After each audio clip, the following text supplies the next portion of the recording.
All right, well, thank you all. Appreciate being here today. I'm going to try to take us in a slightly different direction because at least my experience has been that the challenge isn't the technical sophistication. We can do that. There's lots of ways to get around doing that. But the gap, the block to getting to value are usually a lot of other things, and data being foundational in that. So what I'm going to try to do is take us out for a moment from the technical discussion and sort of focus on how do we yield value? How do we deliver business results at the end of it, which is our usually collective end goal.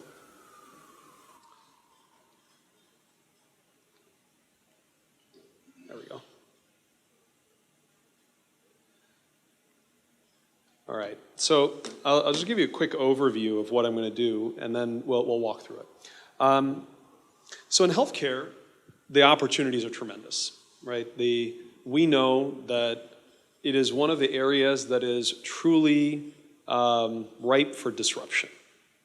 We have unchecked spending. We have terrible patient experience. We have an uncoordinated system. Like, there are lots of problems, right? And indeed, increasingly, there is growing interest from all fronts. We at Optum are Optum Labs doing a bunch there, but there are so many groups doing this, from technology to startups to traditional folks in this field. But a lot of what stops us from succeeding is not a gap in an ability to do deep technical work. It is fundamentals that we lack, I think, in healthcare at least. And so part of what I want to talk a little bit about is how do we address that? Because they are closer to things around data, or that things are not actually aligned to the customer problem, or how we structure our teams, and how do we actually deploy these things at scale. So that'll be a little bit of what I'll try to cover today, and give you a snippet of an example for the day of how we've tried to address that. So I'm sure everybody here is familiar with Gartner's hype cycle. And I want to call out two here that we hear, and this is one of the core challenges that I get all the time, is we have insurance companies or healthcare providers, hospital systems, physician groups, et cetera, or even life sciences companies come and they read something, and they are sure that AI will solve this. And importantly, they're sure they don't want machine learning, they want AI, right? Like that's their clarity of their analysis. And so I think this is where there is needed excitement, that we should have enthusiasm about what we can do, and the opportunity is building for all of us in how we can leverage machine learning to do new and innovative things. But we need to be able to temper that, to give us room. Even the last presenter was talking about the need for long development timelines to be able to do the hypothesis testing and develop something meaningful. And not all industries, certainly in healthcare, you often don't get that room to do that. And so part of this is figuring out how do you solve the problems of today while giving yourself room for tomorrow, and knowing that to set these expectations appropriately. So one big reason that we fail is that people have outsized expectations and they walk away too soon.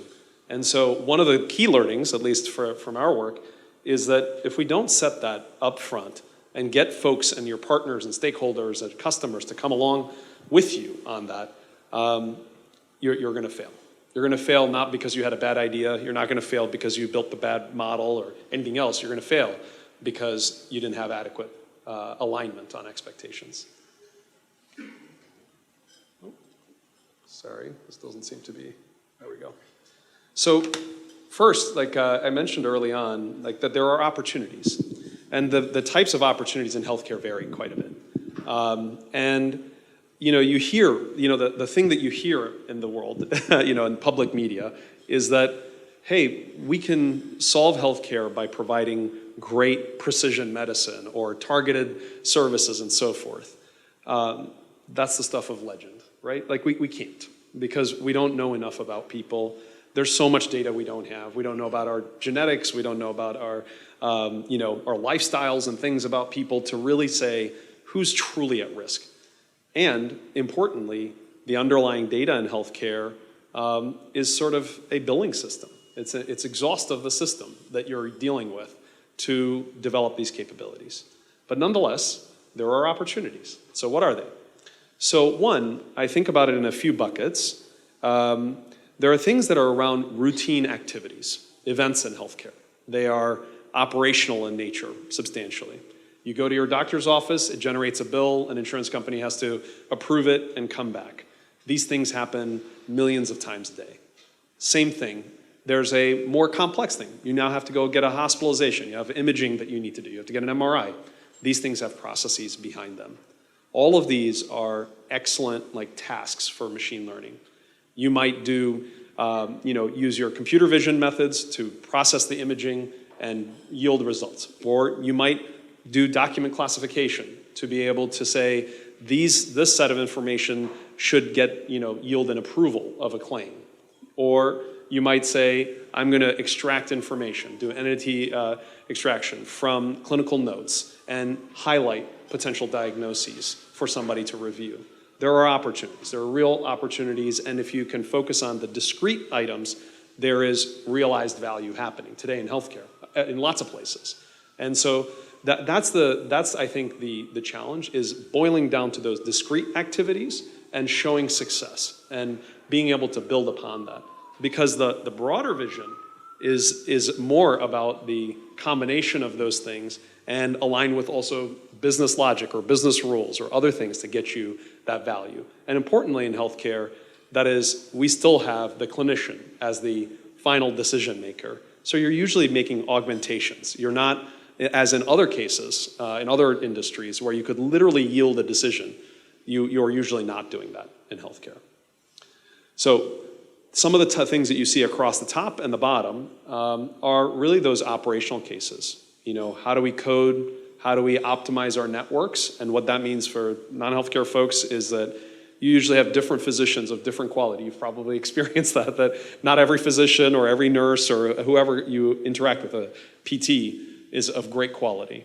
And so in today's era of value-based care, where providers increasingly bear risk, actuarial risk, there is a pressure for us to be able to divert our referrals and patient populations to the best possible care.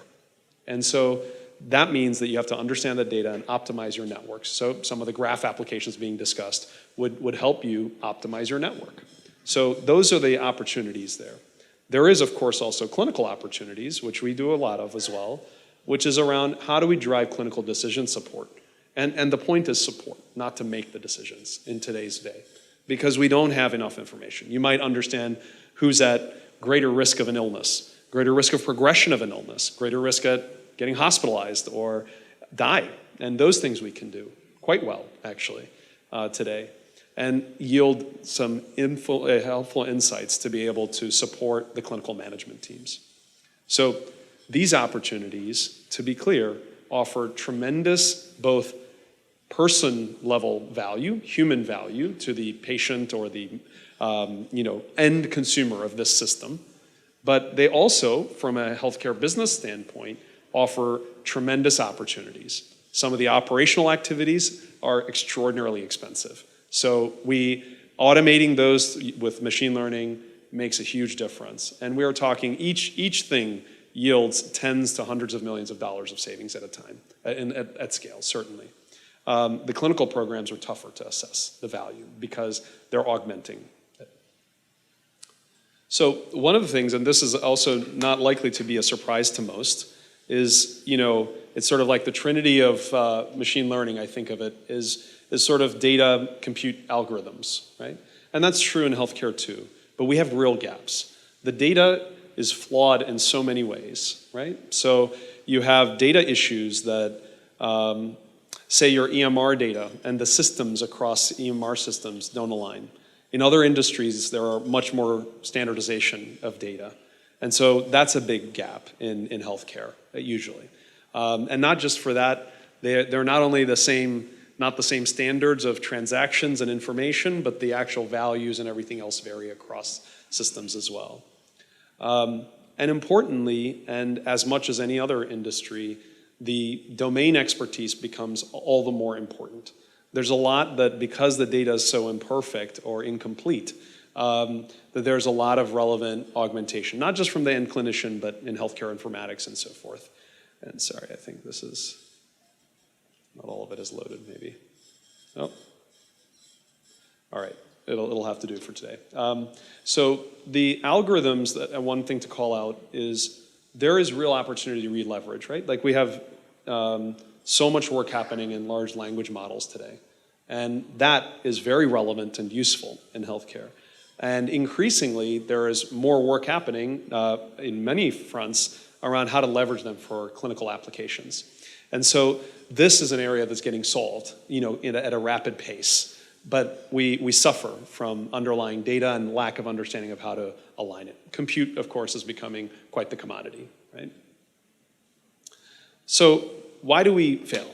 And so this is the sort of maybe the key point for me in many cases, is that we also think about solving the end healthcare problem, or any process that you think about, is not about just that one individual task. It's not about an individual model, right? And the idea is that you have to be able to understand the end-to-end software solution that you need to build that mimics the real-world activity that needs to happen. So whether that's a clinical decision, whether that is a operational adjudication of claims, whether that is a diagnosis from imaging, a big area in healthcare at least is on radiology and pathology, where imaging and image classification is a great area of work. In each of those, it is following that entire workflow and making it a real application that yields the business outcome intended. And we miss that. And in healthcare, the other thing is that you have a real challenge, because it's not I sent you on the wrong road on Google Maps by mistake, or you landed in traffic when you didn't intend to. There are consequences. It's high stakes work, right? And so when you talk to clinicians, there's not a readiness oftentimes, or even broader health systems as a whole. There's often not a readiness to adopt these. So explainability is a huge need, or interpretability at least, is a big problem set for healthcare. And importantly, because obviously like many things during COVID and the pandemic, our underlying data changed fundamentally. So there was extraordinary drift in models and deterioration of model performance and everything across most of the things we all did. And so the ability to have strong traceability and auditability of these processes, to reveal them, become essential. And increasingly today, as is the case across the industry, bias and fairness testing and validation are fundamental. And in healthcare, one of the real challenges is that healthcare foundationally is inequitable, right? Like our healthcare access, our, who and how we get care, who has access to insurance, like all these things are inequitably distributed as an underlying state. And so this is where, when we think of having like ground truth labeling, we don't have it, right? Like it's a bad thing to train on, but that's what we have to do usually.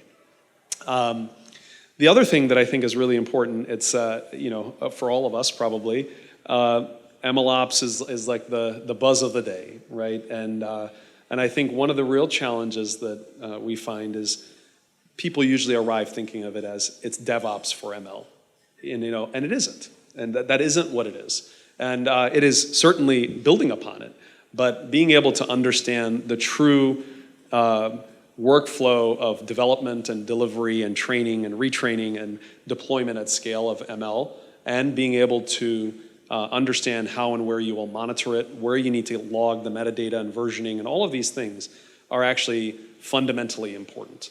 And they don't look just like a DevOps process. And so I think that's where we often, at least I face, I don't know how for you all, but there's a lot of folks who are excited. Like there's so many great technologies and capabilities available. They do make things simpler. But this isn't a tool solve. This is an understanding of the end-to-end workflow and solving that. And there you could have different levels of maturity, and that's the process that we need to get to yield value.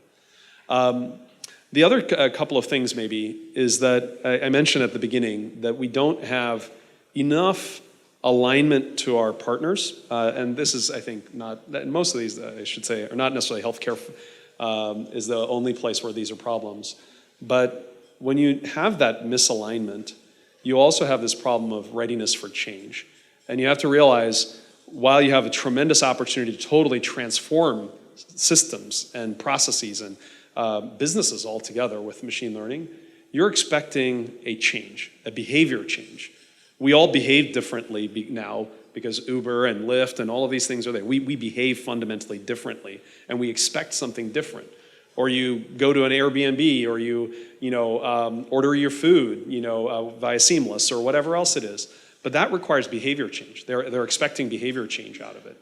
And usually in healthcare, the challenge is it's not individual people operating independently. You need a whole constellation of people acting together. And so organizational change, wrapping around it and having business or clinical processes to change is fundamental in how we do this work. And as part of that, we have to be able to actually get to the ground truth of underlying assumptions and processes and needs and validations of those.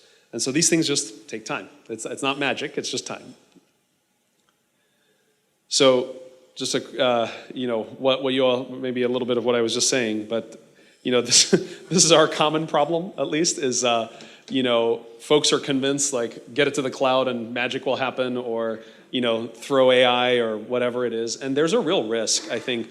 On the one hand, it's fantastic to have sort of a democratization of access to these tools and capabilities. So many people can learn Python or Spark or whatever other is the tool of the day. But what is missing is that learning a tool doesn't mean you understand the problem. Learning a tool doesn't mean you understand the methods behind it. And I think there's an assumption. I can call the right function, I can pull the right library, whatever it is. Like, that doesn't mean we have teams who understand it. So I cite this because I think with all the race that we all have to deliver new things and innovative things, we often grab whoever we can and go. And one of the important things for us is we set the high bar and retain that high bar for, I'd rather have 3 than 30. Like, have the 3 people who are excellent, or 10 than 100, or whatever that multiple is, that you need that and have that comprehension on the team so that you yield the right value out of the gates. So one of the things that we've done is just sort of examples of how we've approached this. One core problem in healthcare is being able to understand, how do you know that somebody is likely to have an illness, or if they have it, progress, and progression can mean different things. You have cancer, could you progress in your stage of cancer, or kidney disease and stage of kidney disease, or you go from very normal diabetes and you are now escalating in diabetes, and you are at a later stage where you might have hospitalizations or other outcomes. Those are the fundamental questions, about being able to then say, these are the right populations to manage closely and intervene. So one of the things that we've done is abstract the problem and be able to say, let's build a general framework to do this. Rather than what happens often everywhere is, and if you read whatever papers that everybody's reading, it's usually like, I built the baddest admission risk model or whatever else it is that's out there. And it's like, that's great, but we need to be able to do that in a generalized way, because the end user, the end of this process, is not asking for a single static thing. And no real person arrives with one issue.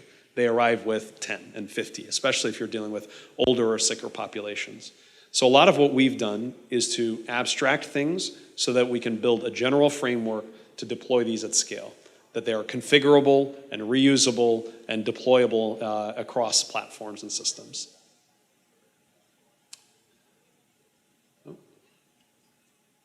And I'll leave you with a last slide and give a little time for questions and discussion.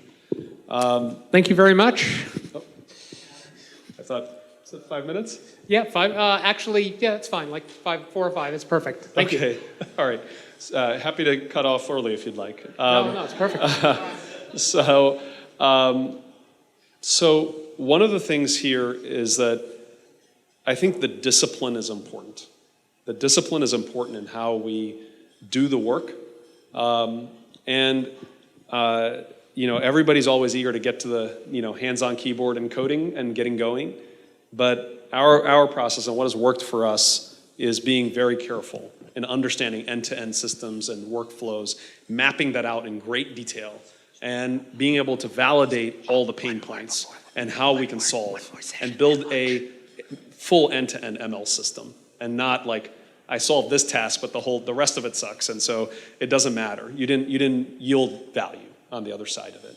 So this is really about being able to be systematic in understanding the system, mapping it to real solutions, building the end-to-end system, and giving end users the configurability, the auditability, and traceability to do this on their own, and ultimately operate on their own. Let me stop there and give a few minutes for any questions that you might have. All right, now it's time for questions. All right. Thank you. All right. Anybody on this side, I'll hand the mic to, and anybody on the other side? Okay, we have one question. Okay, yeah. You were mentioning issues with data in medicine. You didn't mention privacy laws. Yeah. I don't think, right? Isn't that like a major hurdle and problem with ML solutions in this space? It is, and thank you for calling it out. So it takes two variants. One of the issues, like if you're a large healthcare system or insurance company, et cetera, you're allowed access to that information, right? Like it's part of your job to help serve your patient population, what have you. So in that context, you have the access to that person's data. The big challenge is when you want to link to other things. And that's what we do in most other industries, right? Like part of what you want to do is create this excellent profile of an individual and then use that to deliver. And so we are bounded in what we're allowed to do in healthcare. I suppose there's similar boundaries of different types for finance or other areas as well, but that's an important thing for us. The other thing is that it makes interoperability, which is if you want to go follow a person across their settings. You go to this doctor, that hospital, this PT, you get your drugs somewhere else. Sharing of information is super complex and often impossible, and so that it's a major barrier. And then the last, as it relates to that, is also because we only interact with our healthcare system when we are sick, we're getting a very biased view of the person. And so we miss a lot of data. There's a real gap, and you're getting some Swiss cheese of information usually. And I think we have time for one more question. Yes. Hi, thank you so much for this discussion. So to prolong it a bit, I have the following question. So you mentioned that it's important that not machine but the human make the decision. But we know that very much often the human make biased decision. Yeah. But on another side, the machines that we train to make the decision, they are trained also on the human labeled data, on the biased data. That's right. Do you think there is the way to break this loop? Yeah, so awesome question. And so I think this is where we're spending a fair amount of time here in trying to understand both algorithmic mitigation methods to limit bias and also changing how we create the underlying data and sampling strategy around that so that we can sort of create a scenario that we think we want out of it. So essentially alter the labels to meet what we want to the outcome to be. This is a super tough area because those are the kinds of things, what I'm describing, easy to do in the lab, so to speak, very difficult to impossible to do in the real world. And so what we have, and that's why I think, at least in the near term, we are always going to have some human in the loop along the way until the underlying data and the systems improve over time. And so that's sort of how we've been approaching it, is to make sure we reveal the risks, reveal the bias and options so that the people who are closest to the decision-making point have the relevant information and make a sound judgment. Because at least as it stands today, what you describe is very much the reality of the state. Thank you so much. Thank you.